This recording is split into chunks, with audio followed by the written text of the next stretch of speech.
All right, now that we're comfy. What one are we on? I wanted to actually have the corn and the peas and everything in the frame while I'm talking about them. That way I can gesture to them and people can see them. All right, so here we are in the backyard. Now this is on top of a septic tank drain field. Ew. So I'm not going to be planting anything that grows the food part of it in the ground or close to the ground that we can eat. But we can grow corn here, and the corn's going to be way up here and well away from anything that might splash on it. And of course, the plant xylem will filter out any nasty stuff on the way, so it's fine. But if this was not on the drain field, down here at the ground, instead of having clover for a ground cover layer, we would grow peanuts all around the base of the corn. So the peanuts would be growing on the ground cover, preventing other weeds and providing nitrogen, fertilizer for the corn, because the corn is a heavy feeder. The corn grows up, and this provides an opportunity for a vining plant like this one here. This is an Alaskan early pea, a sweet pea, to grow up. Now in this particular case, we've got the Alaska early peas training on these pieces of string and not climbing up the corn. But here in about 40-50 days or so, the peas will be done. They're going to come out, and we will instead plant some black-eyed peas to grow up the corn, which will be much higher by this time. And so they'll grow in pace with each other. Knee high by the 4th of July. We'll have a vining layer growing up the corn. The corn will act kind of like the canopy layer in this multi-layered planting. Doing this sort of thing, you can expect to be able to get enough calories to feed a person in about 1,000 square feet of growing space.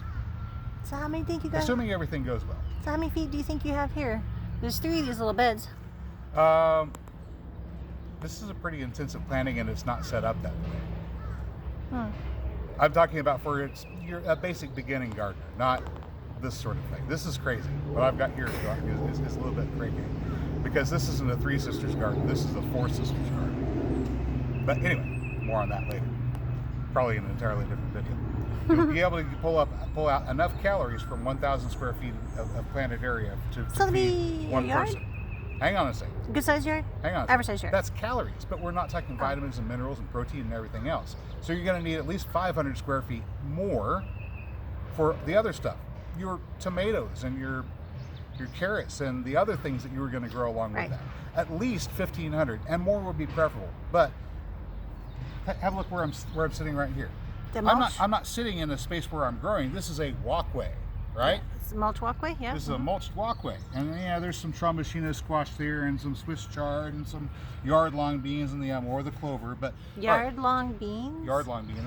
It's a bean that grows. It's like a green bean, but they're really long green beans. So you just, I mean, I want to see those. Yeah, they're going to be cool. All right, so this is a walkway.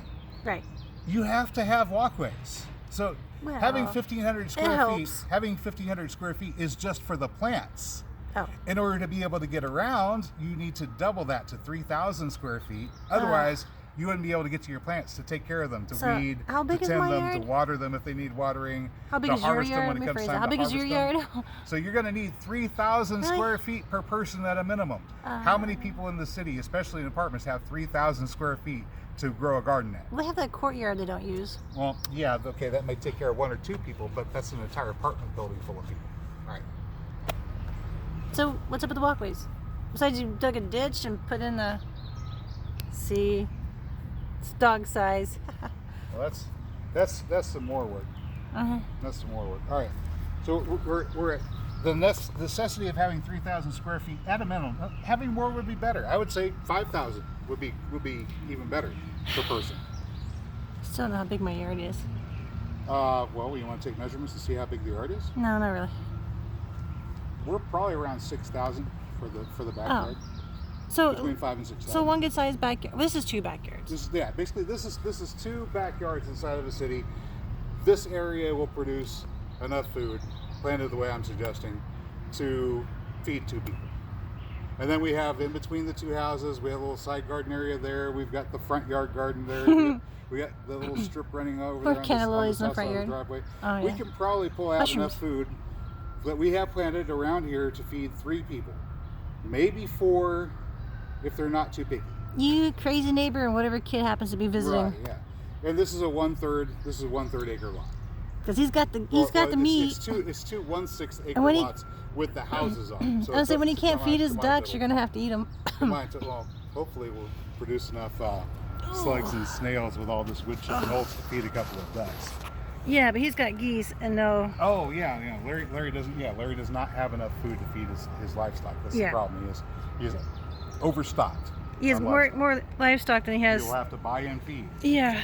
And having to buy and feed is kind of like being dependent upon going to the grocery store for your eggs. Yeah, so that kind of defeats the purpose. And hope that they have eggs. Or hope they have feed for your egg makers. It's kind of defeats the purpose. It's a little bit better, but not by much. Having to buy your feed in. All right, so we got calories, vitamins. So that was number 4. Get out of the cities.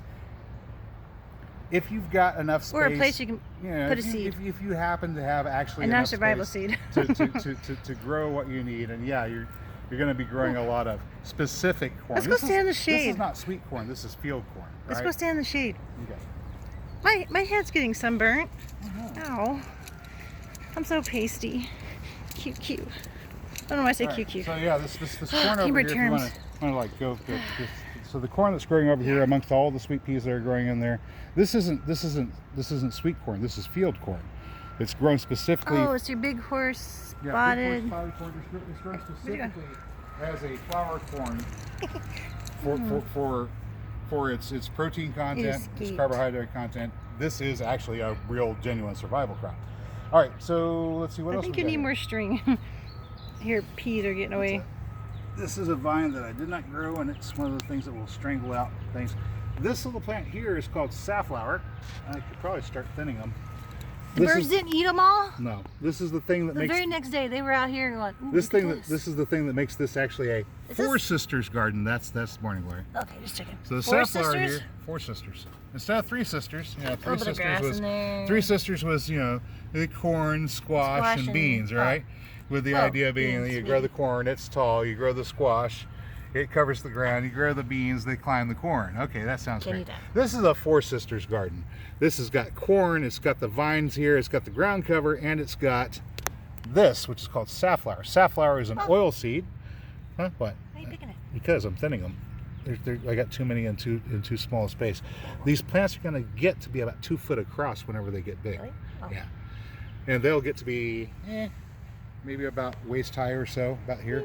So the corn tops will be here. That's the canopy. That's the main top. That's how and tall then he about is. midway down, we're gonna have 6 foot tall. We're gonna have a little understory of the safflower. It'll be about that tall, and it bushes out, right? Right, bushes out. It bushes out. So eventually, it's going to shade out the ground below it. But the clover don't care. But the clover doesn't care. It's used to growing in the shade. It's very. Actually, if you get too much shade, your yard will be all clover. Like and even if it does die off, then it'll just drop its nitrogen nodules in the soil and fertilize everything. And you know what those nitrogen nodules?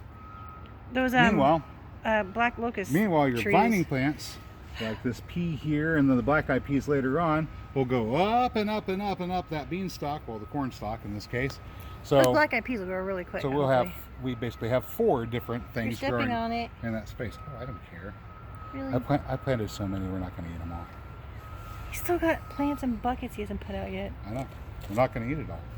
I already know we're not going to eat it. The point is to grow it. Yeah. So you have the seeds for next year. You kind of have to grow more than you think you're going to need, because you don't know whether it's all going to turn out or not. So if you plant a bunch and you wind up with too much, then hey, you got some to give it away, or maybe you might have to turn some of it into compost and get that fertility for next year. But if you don't plant enough and you don't grow enough, then the tum-tum winds up going empty, and people don't like having empty tum-tums. I think you got storage. I've got a little extra. I know, I got mine. It's all behind me. Okay. Item number 4, get out of the city. Alrighty.